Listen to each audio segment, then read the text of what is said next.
And she was like, oh, don't know why you're making that face for. You know, every argument we had in the past was your fault. And the reason why I never apologized is because I knew you'd run back to me.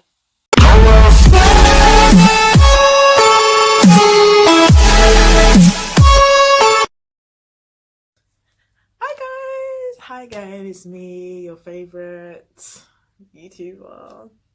Now I'm playing. Let's just get straight into the video. So today's topic is going to be a little story time about one of the arguments my friends and I had, where how to spot a fake friend, basically. So in school, let's go way back, like back on how we first met. So the girl was new to my school. It was about year 8, 9, end of year 8, start of year 9, right? And she was new to the school. Now, I wouldn't say I was popular. I wasn't part of the popular group at all. Not at all. If we want to put labels, I don't like labels personally, but if we want to put labels, I was the other black group. There was like 2 black groups in our school. There was like, I want to say rich. No, I don't want to get it twisted, because then people that watch this video, that I know they're like, rich school, what bitch where? But I went to a school in a white area, I would say, and my school was mostly white.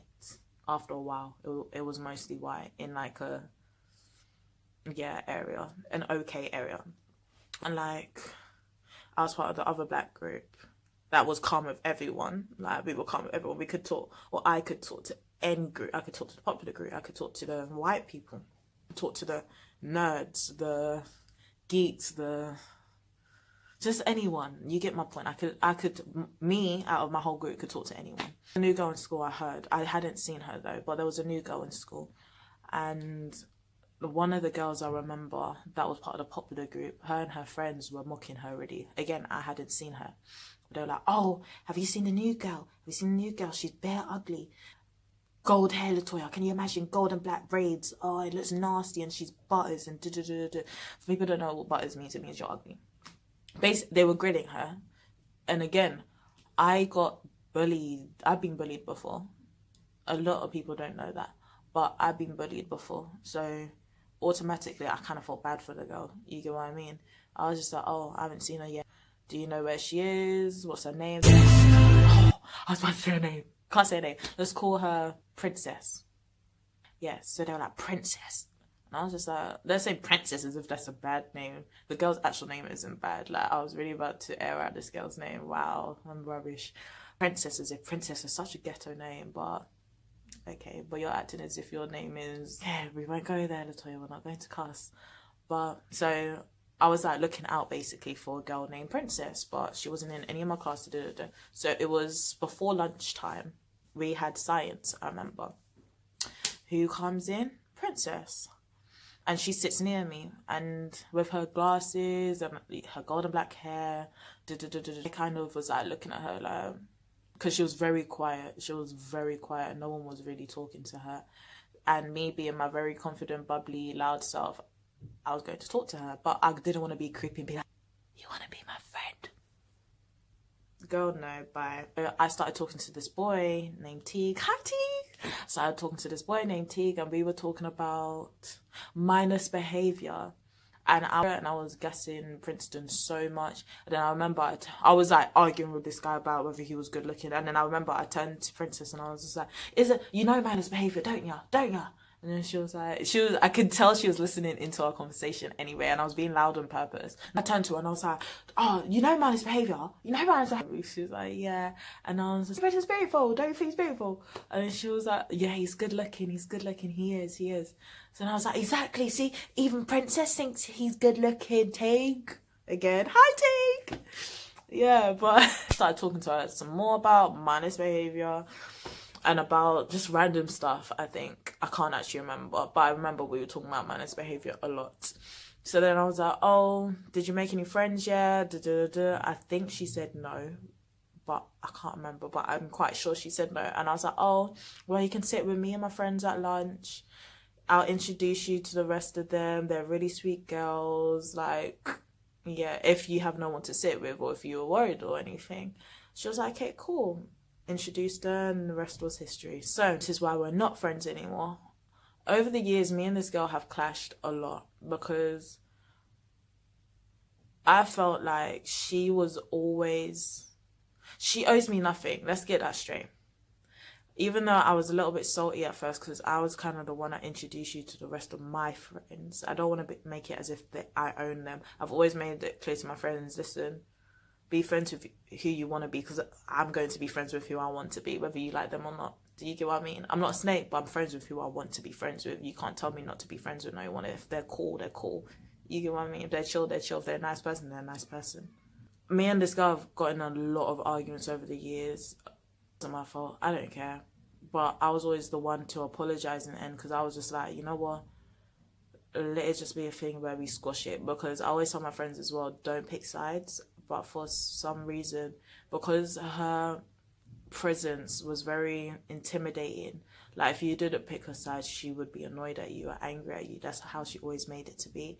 And I was more the person that was like, don't pick sides, guys, just be cool with everyone. So if you got one friend saying just be cool, everyone, not really forcing anything on you, and another friend kind of intimidating you, obviously the people are going to pick the friend because they don't want to anger her. Yeah, so me and her have gotten a lot of arguments, but again, let me reinforce, I always went up to her, not because I was in the wrong, but I was always like, listen, we need to squash it, type of thing, you get what I mean? Again, if you don't know what squash it means, it just means you need to sort it out. So, uni came now, and we were in the same building, our accommodation. So she was literally on ground floor, I was on first floor, in the same building. I would never see this girl unless I messaged her or I made the effort, I called her, I was like, let's do this, let's do that, let's do this. But I would always see her Snapchats with her new friends or new friend or one, and I had nothing against her friend that she made. I have nothing against that, genuinely.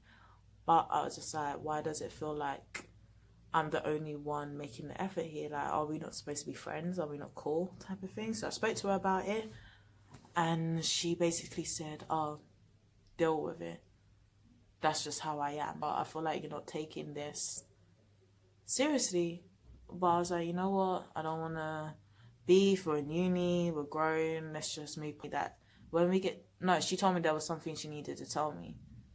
And I already knew it had something to do with my group. But she said she didn't want to tell me then and there because...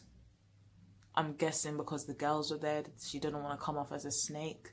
So she was like, when we get to uni, I'll tell you. So I was like, you know what, whatever. We got to uni, I don't think she expected me to remember. I randomly brought it up. I was like, okay, do you remember that thing you wanted to tell me way back? Like, tell me when uni now. She was like, no, I can't tell you. Wait, months. I'm telling you, I don't know how I remembered. But she made me wait months. No, you're going to tell me. So I had to force it out of her. One of my friends. We're going to call her Kelly. That's my other friend that I've been friends with since year 7. The first person I was friends with. This is why it hurt me so bad. Because Kelly was the first person I made friends with in that school. It's the reason why I didn't change schools. Okay? So just keep that in mind. Because that's important. So she was like, oh... You know, while we were in 6th form, year 13, I had a little bit of tension with me and my group because I was going through personal stuff, But she was like, oh, whenever you'd come to our table, as if I was a part of that group, but okay, come to our table, and you would always tell Kelly, oh, I can't, don't worry, we'll still keep in contact even when we're in uni, we're still going to be cool, because 6 years. Oh, okay, wait. 7 years. Sorry, seven. See, my maths is off. Don't judge. Right. So yeah, I say stuff like that. Like, we're gonna keep in contact. It's obviously we're going to keep in contact, type of thing. She was like, yeah, whenever you'd come to our table and you'd tell Kelly that, as soon as you'd leave, we'd all laugh at you, and then Kelly would be like, oh, I don't know who she's talking to. I was never keeping in contact with this girl. I shut my mouth after that. Like, I was quiet. I was just like... And then she kept telling me this and that, how the group didn't like me and how they all thought I was a snake. Okay.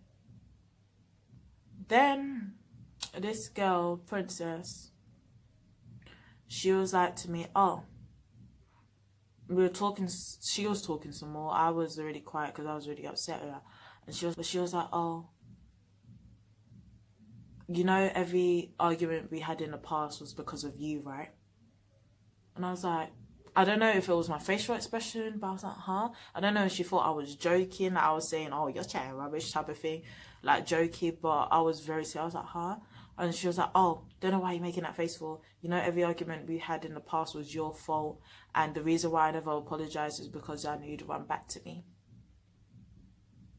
The reason why I never apologized is because I knew you'd run back to me. Apologize because I knew you would run. Have I got dickhead written across my forehead?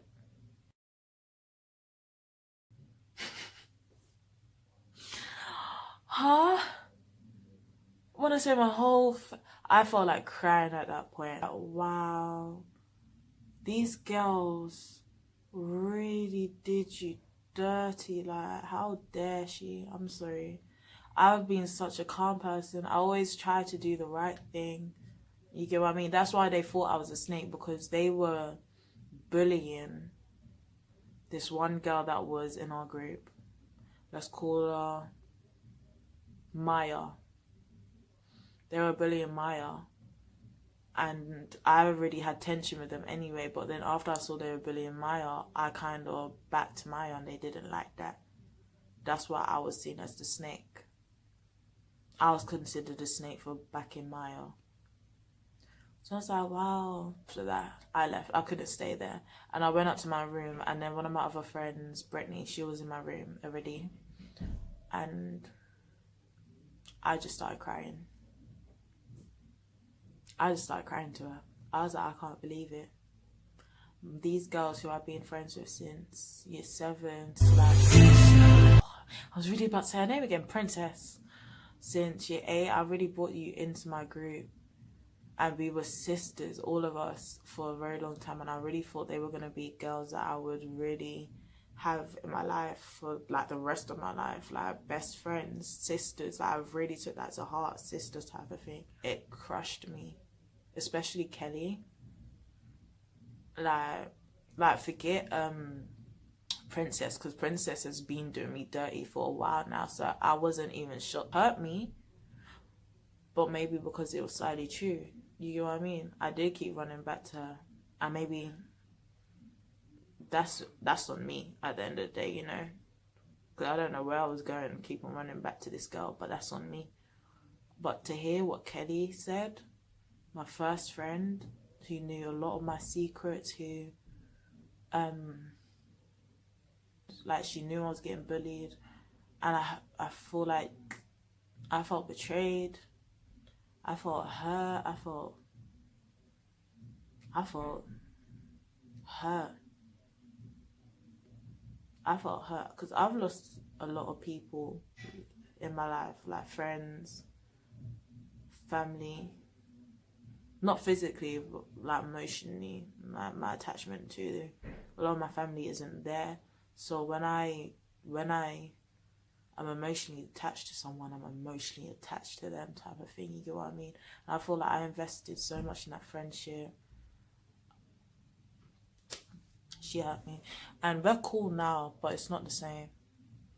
I mean, a year later, we didn't speak for a year, but then she got my number from another girl.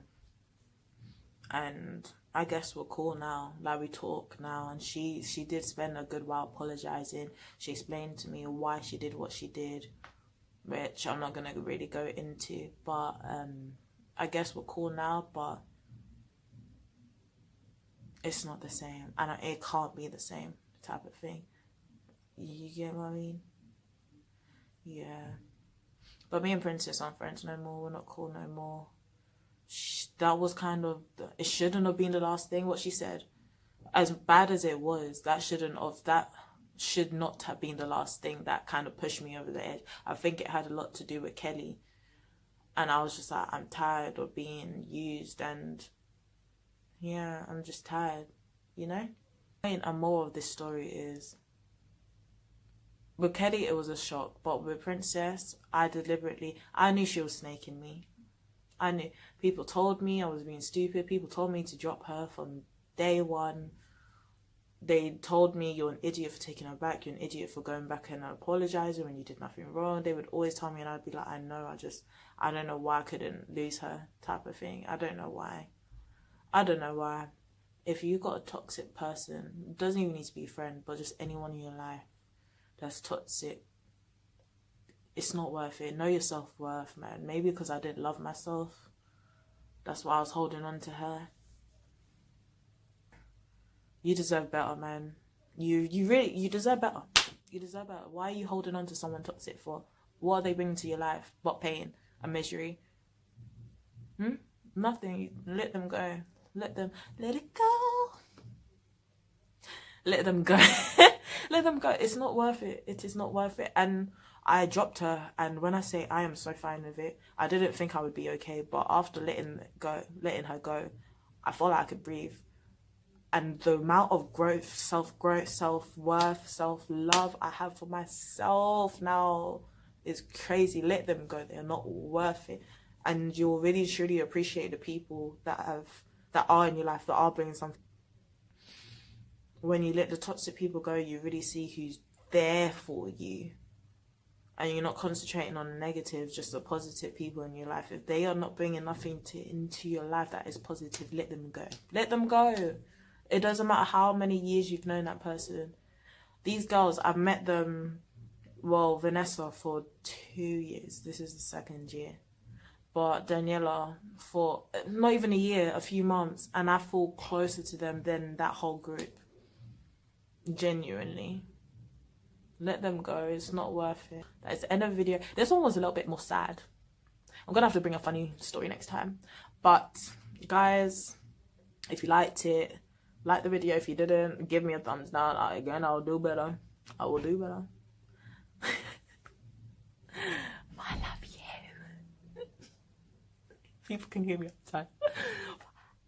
Make sure you follow my Insta, okay? Low key, grind, keys, whoa. Bad bees, mind, bleed, smoke.